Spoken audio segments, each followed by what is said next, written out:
শিক্ষার্থীরা সবাইকে শুভ সকাল। প্রত্যাশা রাখি সকলে ভালো আছো। গত কয়েকটি ক্লাসে তোমাদেরকে আমি তোমাদের কবিতাংশ থেকে অনেকগুলো কবিতা নিয়ে আলোচনা করার চেষ্টা করেছিলাম এবং প্রত্যেকটি কবিতার লাইন থেকে বিস্তৃত আলোচনা করার চেষ্টা করেছি। প্রত্যাশা রাখি তোমরা সকলেই খুব ভালোভাবে বুঝতে পেরেছো এবং সেই অনুযায়ী তোমাদের পড়াশোনার যে পাঠ্যক্রমিক সেটাকে শেষ করছো। তো আজকের ক্লাসেও তার ব্যতিক্রম হবে না। আরও একটি কবিতা তোমাদের মাঝে আজকে আমি আলোচনা করার চেষ্টা করব। সেই কবিতাটি রচনা করেছে বাংলাদেশের একজন বিখ্যাত কবি সুফিয়া কামাল।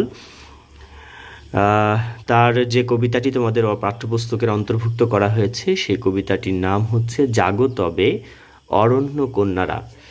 তো তোমরা স্ক্রিনে ভাসমান তোমাদের পাঠ্যপুস্তক বইয়ের যে পাতায় তোমাদের এই কবিতাটি দেওয়া আছে সেই কবিতাটি খুব সুন্দরভাবে তোমরা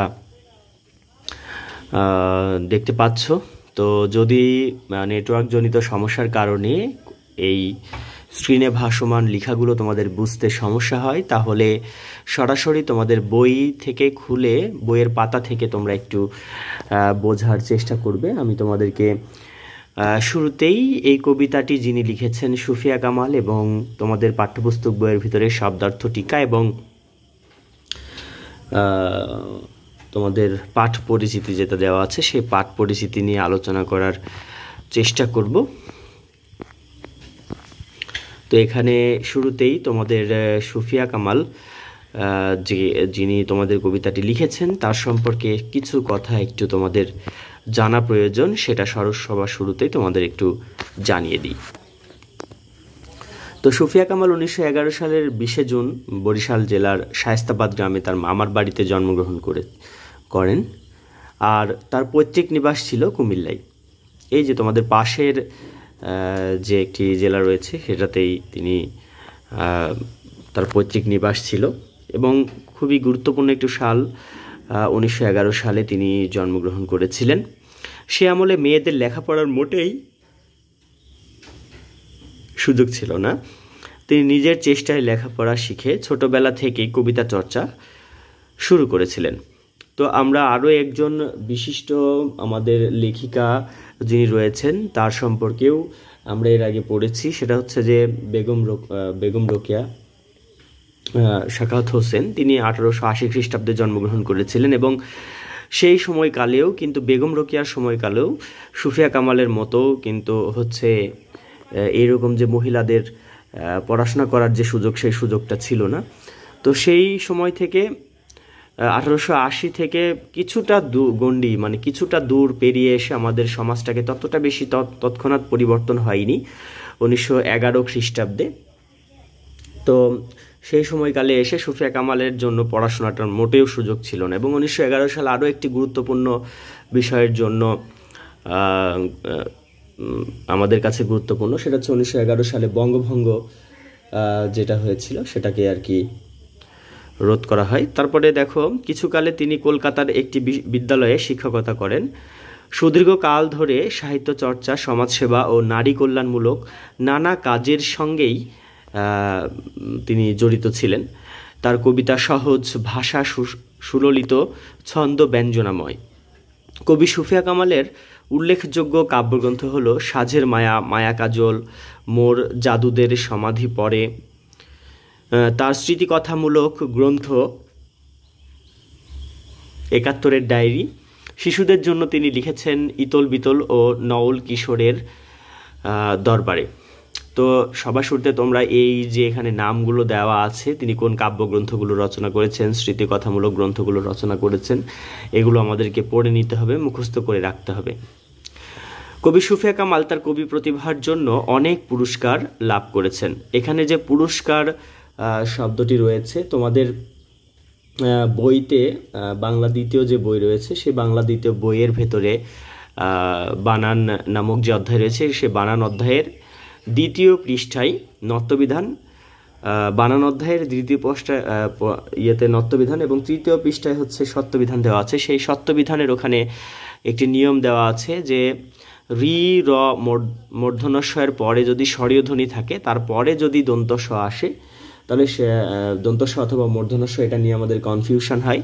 তাহলে অবশ্যই ভাববে যে রি র মূর্ধন্যস্বের পরে যদি স্বরীয় ধ্বনি থাকে তাহলে তারপরটা অবশ্যই দন্তস্ব হবে, মূর্ধন্যস্ব হবে না। তো সেই সূত্র অনুযায়ী পুরস্কার যে বানানটা, সে বানানটা কিন্তু এখানে একটু লক্ষ্য করবে, এখানে দন্তস্ব আছে। তো বানান ভুল করে এখানে অবশ্যই একটু খেয়াল রাখতে হবে এখানে যেন আমরা মূর্ধন্যস্ব ব্যবহার না করি। তারপর এই লাইনে বলছে সেসব হলো বাংলা একাডেমি পুরস্কার, তারপর হচ্ছে মোহাম্মদ নাসিরুদ্দিন স্বর্ণপদক, 21শে পদক, বুলবুল ললিত কলা একাডেমি পুরস্কার, মুক্তধারা ও স্বাধীনতা দিবস পুরস্কার, সাহিত্য পুরস্কার ইত্যাদি। তো একজন লেখিকা কতটা শক্তিশালী হলে এতগুলো জায়গা থেকে পুরস্কার লাভ করতে পারে সেটা আমরা খুব ভালোভাবে বুঝতে পারলাম। তারপরে তিনি 1999 সালের 20 নভেম্বর ঢাকায় মৃত্যুবরণ করেন। তো এরকম আরও একজনের জন্ম কিন্তু এরকম আছে, তিনি 1899 খ্রিস্টাব্দে জন্মগ্রহণ করেন। আরও দুইজন কবি আমাদের বাংলা সাহিত্যের, একজন হচ্ছে জীবনানন্দ দাশ এবং আরেকজন হচ্ছে আমাদের জাতীয় কবি কাজী নজরুল ইসলাম। তো গত যে ক্লাসগুলো হয়েছে সেই ক্লাসে তোমাদের নারী কবিতাটি যিনি লিখেছেন কাজী নজরুল ইসলাম, তিনি কিন্তু 1899 খ্রিস্টাব্দে জন্মগ্রহণ করেছেন। তো তোমাদের কারো যদি এই যে জন্মসাল মৃত্যুসাল মনে না থাকে তাহলে এইভাবে একজনের সঙ্গে আরেকজনের কম্পেয়ার করে একটু মনে রাখার চেষ্টা করবে, দেখবে যে ঠিকই মনে থাকছে। তো এরপরে তোমাদের হচ্ছে কবি পরিচিতির পরে পাঠ পরিচিতি, মূলত হচ্ছে তিনি এই মূল কবিতাটির ভেতরে কোন বিষয়টা নিয়ে আলোচনা করার চেষ্টা করেছেন সে বিষয়টা নিয়ে একটু বলার চেষ্টা করি। জাগতবে অরণ্য কন্যারা কবিতাটি সুফিয়া কামালের উদ্দাত্ত পৃথিবী নামক যে কাব্যগ্রন্থ রয়েছে সেই কাব্যগ্রন্থ থেকে সংকলন করা হয়েছে। প্রকৃতির রূপ সচেতন কবি চারপাশের অরণ্য নিধন লক্ষ্য করে ব্যথিত।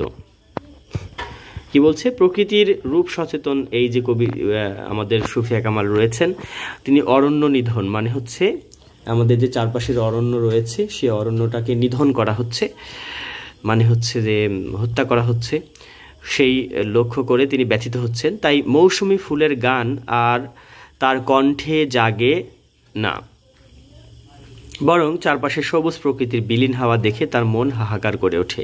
কবিতায় অরণ্য কন্যাদের জাগরণ প্রত্যাশা করেন।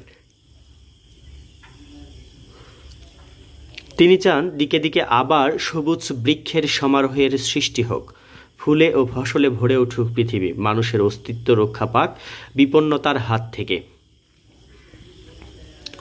তো বন্ধুরা, এখানে হচ্ছে কিছু শব্দার্থ এবং টিকা দেওয়া রয়েছে, সেই শব্দার্থ টিকাগুলো আমাদেরকে খুব সুন্দরভাবে পড়ে নিতে হবে।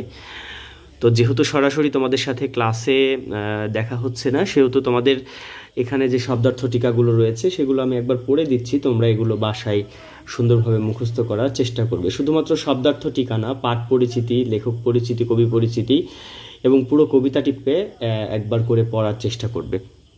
তো চলো এখানে শব্দার্থ টিকা যেগুলো দেওয়া আছে সেই শব্দার্থ এবং টিকাগুলো একটু তোমাদের মাঝে আলোচনা করে দিই।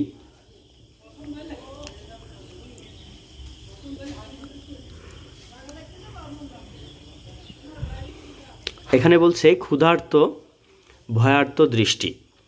প্রকৃতিতে ফুল ও ফসলের সম্ভার কমে যাওয়ায় মানুষের অস্তিত্ব হুমকির মুখে পড়েছে। বিলীন হওয়ার আশঙ্কায় মানুষ ভীত। ম্লান, ম্লান অর্থ বোঝানো হচ্ছে মলিন। খড়িছে, খড়িছে মানে হচ্ছে চুয়ে চুয়ে পড়ছে। পল্লব মানে হচ্ছে গাছের নতুন পাতা, ডালের নতুন পাতাযুক্ত ডগা।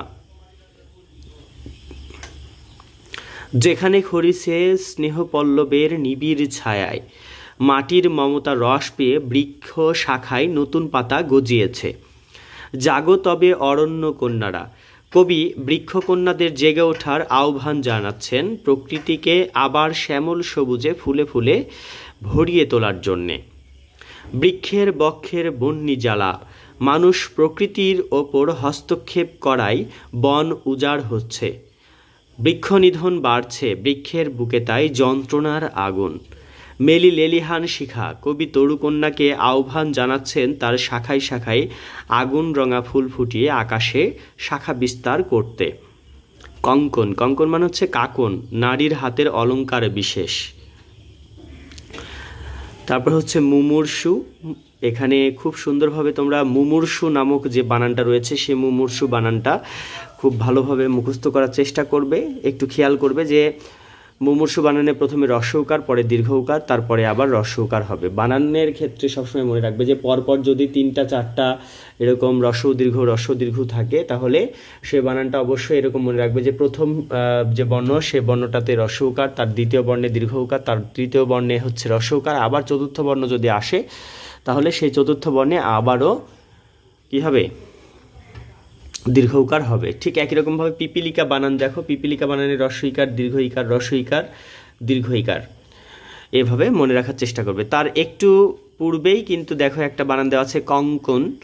মূলত কঙ্কন বানানটা হচ্ছে সন্ধিজাত শব্দ নয়। তোমাদের বাংলা বানানের নামক যে অধ্যায় রয়েছে বাংলা দ্বিতীয় পত্রে, সে বাংলা দ্বিতীয় পত্রে বানান অধ্যায় দেখবে, ওখানে 2টা তোমাদের নিয়ম দেওয়া আছে। একটা নিয়ম হলো যে যদি শব্দটি সন্ধিজাত শব্দ হয় তাহলে এই কং অং যে উচ্চারণ, এই অং উচ্চারণের সবসময় হচ্ছে অনুস্বার হয়, কিন্তু যদি সন্ধিজাত শব্দ না হয় তাহলে অনুস্বার স্থলে সবসময় উঁ ব্যবহৃত হয়। তাহলে কি, সন্ধিজাত শব্দ হলে সেখানে অনুস্বার হবে, সন্ধিজাত শব্দ না হলে উঁ হবে। এই জিনিসটা আমাদেরকে মনে রাখতে হবে। তারপর হচ্ছে ধরা প্রাণ। ধরা প্রাণ বলতে পৃথিবীর জীবন বলছে। অতন্দ্র মানে হচ্ছে তন্দ্রাহীন, ঘুমহীন, নির্ঘুম, নিদ্রাহীন। নয়ন মানে হচ্ছে চোখ।